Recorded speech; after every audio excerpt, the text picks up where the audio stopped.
নমস্কার, আমি মিলন স্যার। পাল একাডেমি সেন্টারে তোমাদের সকলকে জানাই স্বাগত। আজকে ক্লাস 10 এর ফিজিক্যাল সায়েন্সের গ্যাসের আচরণ যে অধ্যায়, সে অধ্যায়ের আজকে গাণিতিক উদাহরণের 2 নম্বর পার্ট নিয়ে তোমাদের কাছে আমি চলে এসেছি। এর আগে তোমাদের আমি এই গ্যাসের আচরণের গাণিতিক উদাহরণের পার্ট 1 নিয়ে একটি ক্লাস আপডেট দিয়েছি। যারা দেখোনি তারা একটু দয়া করে পার্ট 1 এর ক্লাসটা একটু অ্যাটেন্ড করবা। আর আজকে আমি এখন শুরু করব পার্ট 2।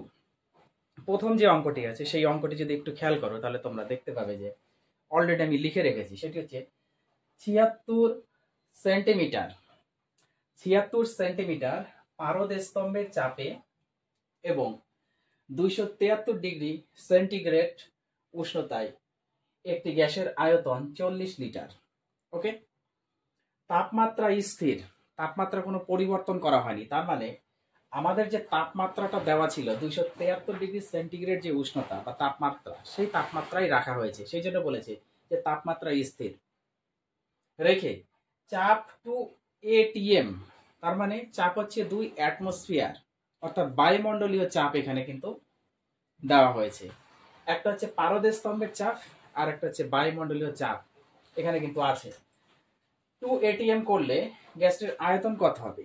এখানে আমাদের সর্বপ্রথম যে বিষয়টি বুঝতে হবে সেটি হলো পারদ স্তম্ভের যে চাপ, চাপের সাথে আমাদের বায়ুমণ্ডলীয় চাপের কি অ্যাকচুয়ালি রিলেটেড, এই দুটো জিনিস আমাদের এখানে বুঝতে হবে। প্রথম ক্ষেত্রে আমরা একটু ডাটাগুলোকে বসিয়ে নিই। দেখো, 76 সেন্টিমিটার পারদ স্তম্ভের চাপ, তার মানে হচ্ছে আমাদের চাপ মানে হচ্ছে পিওন।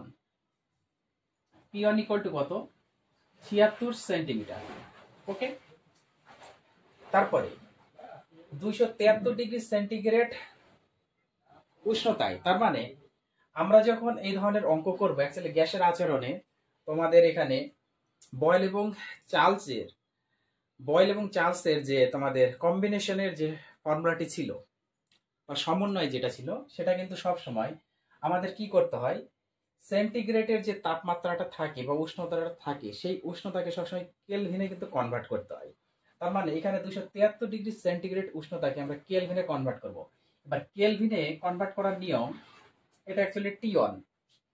273-এর সাথে আমাদের কত যোগ করতে হয়?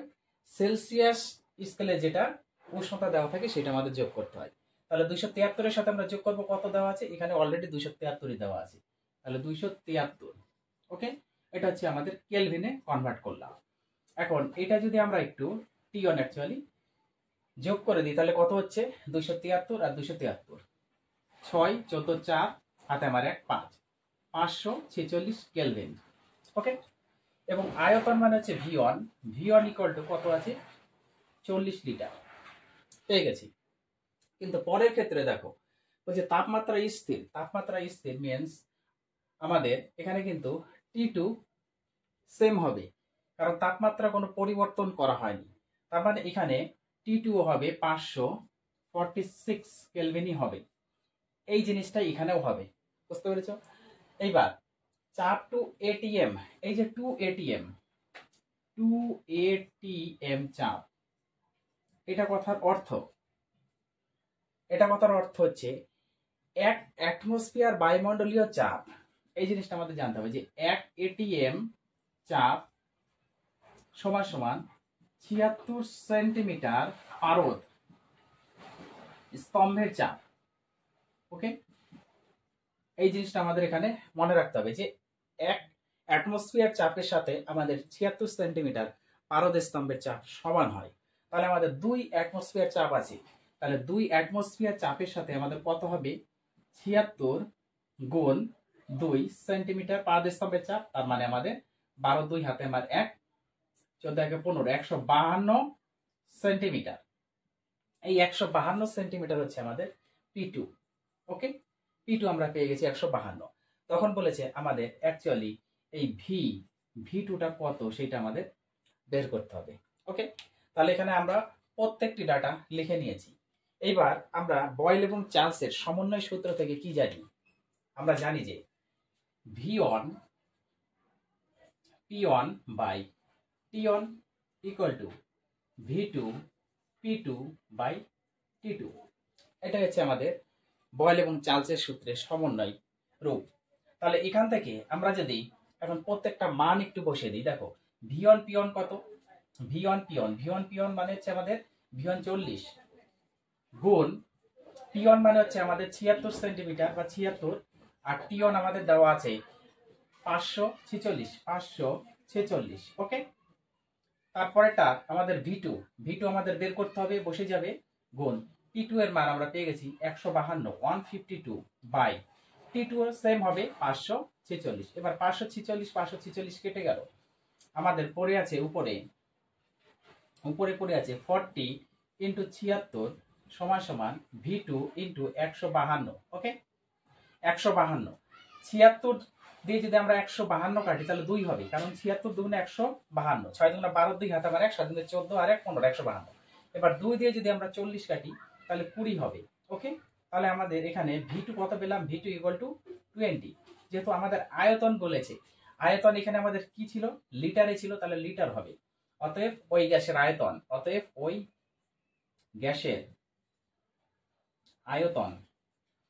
আয়তন ইকুয়াল টু 20 লিটার। ওকে, আশা করি 1 নম্বর অঙ্ক নিয়ে কোনো সমস্যা নেই। শুধু তোমাদের এখানে একটু বুঝতে হতো, সেটা হচ্ছে 2 ATM, তার মানে অ্যাটমসফিয়ার, বায়ুমণ্ডলীয় অ্যাটমসফিয়ার যে চাপ, সেই চাপের সাথে আমাদের পারদ স্তম্ভের যে চাপ, সেটা সবসময় বুঝতে হবে। আর এখানে এই কথাটা সবসময় মনে রাখতে হবে যে 1 অ্যাটমসফিয়ার চাপের সাথে আমাদের 76 সেন্টিমিটার পারদ স্তম্ভের চাপের সমান। ওকে, এটা যদি মনে রাখতে পারো তাহলে অঙ্কটি কোনো সমস্যা হবে না।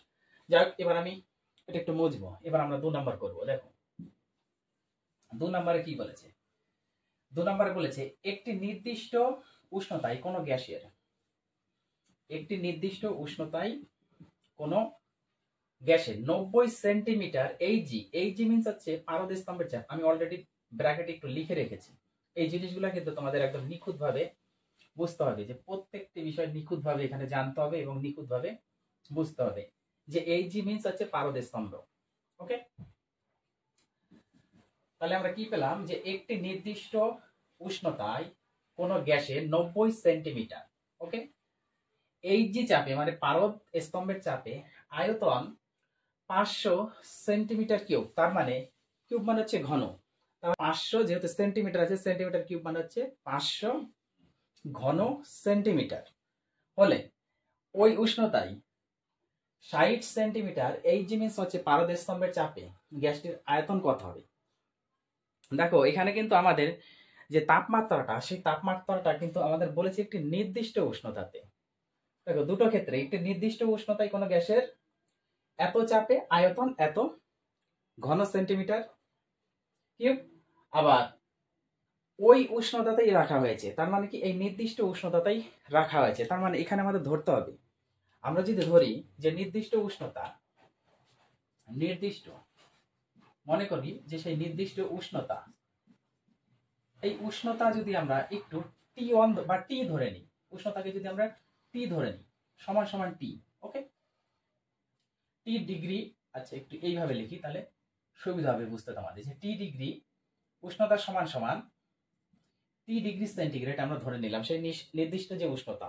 ওকে, এখন এখান থেকে আমাদের T1, তাই না, T1 তাহলে কত হবে, যেহেতু আমরা সেন্টিগ্রেডে নিয়েছি তাহলে এটাকে আমাদের কেলভিনে কনভার্ট করতে হবে। তাহলে 273 এর সাথে আমাদের কত টিটা যোগ হয়ে যাবে, এটা হচ্ছে আমাদের কেলভিন। তাহলে আমরা এখানে উষ্ণতাটা পেয়ে গেছি, বোঝা গেল। আমরা ধরে নিয়েছি যে নির্দিষ্ট উষ্ণতা টি ডিগ্রি সেন্টিগ্রেড। এবার ডিগ্রি সেন্টিগ্রেডকে যেহেতু আমাদের কেলভিনে আনতে হবে, তার মানে সেন্টিগ্রেডের যে মান, সেই মানের সাথে 273 আমাদের যোগ করতে হবে। ওকে, এবার আমাদের চাপ দেওয়া আছে, তার মানে P1 কত, 90 সেন্টিমিটার। ওকে, পারদ স্তম্ভের চাপ।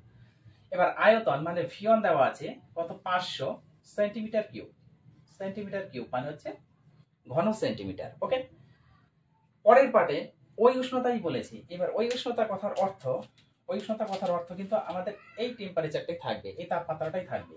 তার মানে এখানে কিন্তু T2 ইকুয়াল টু 273 প্লাস টি, এটা কেলভিন। ওকে, এটাই থাকবে। এখন আমাদের আবার চাপ দিয়ে দিয়েছে, মানে P2 দিয়ে দিয়েছে কত, 60 সেন্টিমিটার হলে আমাদের V2 কত, V2 ইকুয়াল টু জিজ্ঞাসা চিহ্ন, মানে গ্যাসটির আয়তন কত হবে। সেম ভাবে ওই কথাটাই লিখতে হবে যে বয়েল এবং চার্লসের সমন্বয় সূত্র থেকে আমরা জানি এইটা যে V1 P1 by T1, okay, equal to V2 P2 by T2। এটাই হচ্ছে আমাদের ফর্মুলা। এবার যদি প্রত্যেকটা মান আমরা একটু পুট করি, দেখো তাহলে কি এসে দাঁড়াচ্ছে আমাদের প্রথমে P1 আর V1 মানে 90 আর 500, এখানে হচ্ছে 90 গুণ 500 হচ্ছে বাই 273 প্লাস টি হচ্ছে নিচে, তাই না, T1। সেম এইভাবে যদি আমরা পরেরটা বসিয়ে দিই, T2 আমাদের সেম, T2টা সেম 273 প্লাস টি, ওকে। এবার আমাদের V2 বের করতে হবে, তাহলে V2 এখানে আমাদের বসে যাবে গুণ P2 এর মান দেওয়া আছে 60। এখন নিচে থেকে যদি একটু খেয়াল করো, যেহেতু আমাদের দুটোই T1 আর T2 আমাদের সেম, তাহলে এই দুটো সম্পূর্ণ যদি আমাদের কেটে যায় তাহলে থাকে উপরে আরেকটা কাজ করি, আমরা এখানে 0 0 যে কোনো একটা কেটে দিই, 500 থেকে একটা 60 থেকে কেটে দিলাম, তাহলে উপরে আমাদের আছে কত, এখন আমাদের আছে 90 ইন্টু 50 সমান সমান এখানে V2 ইন্টু 6, ওকে। এবার 6 দিয়ে যদি আমরা 90 কাটি তাহলে কত হয় দেখো, 6 অক্ষে 6, হাতে আমার 3 আছে, তাহলে 30, 5 6 30, অর্থাৎ 6 15 90, আর যাচ্ছে না। তাহলে V2 ইকুয়াল টু আমাদের দাঁড়াচ্ছে 15 আর 50 গুণ করতে হবে, তাহলে 5 আর 15 গুণ করলে 75, তাই তো, তার সাথে একটা 0, 5 5 25, 5 হাতে আমার 2, 5 অক্ষে 5 আর 2 7, 750। এটা কি লিটার, সরি এখানে কি ছিল সেন্টিমিটার, না এখানে আয়তন হচ্ছে সেন্টিমিটার হবে, লিটারে নেই, এটা হচ্ছে আমাদের সেন্টিমিটার কিউব, ওকে। যেহেতু আমাদের ঘন সেন্টিমিটার ছিল সেহেতু এর আয়তন আমাদের ঘন সেন্টিমিটারই দিতে হবে, পরিষ্কার। তাহলে এই হচ্ছে তোমাদের 1 এবং 2 নম্বর অঙ্কের যে সমাধান, সেই সমাধান। তাহলে তোমরা এই দুটো অঙ্ক একটু প্র্যাকটিস করো। আজকে হলো তোমাদের পার্ট 2, এর আগে আমি পার্ট 1 এর একটা ক্লাস আপডেট দিয়েছি অলরেডি, একটু দেখে নেবে। তাহলে টোটালি দুটো ক্লাস যদি তোমরা একটু অ্যাটেন্ড করো, তাহলে আমার মনে হয় না যে এই গ্যাসের আচরণের যে গাণিতিক উদাহরণ অ্যাকচুয়ালি চার্লস এবং বয়েলের সমন্বয় মিলে যে ধরনেরই অঙ্ক দিক না কেন তোমাদের কোনো সমস্যা হবে না। আমি নেক্সট পার্টে আসবো তোমাদের সাথে, ওই অধ্যায়ের আরো দুটো টপিকস বাকি আছে, তো ওই দুটো টপিকস আমি আলোচনা করব। তাহলে আজকের মতো এখানে শেষ করছি, আবার দেখা হচ্ছে তোমাদের সাথে পরবর্তী পার্টে।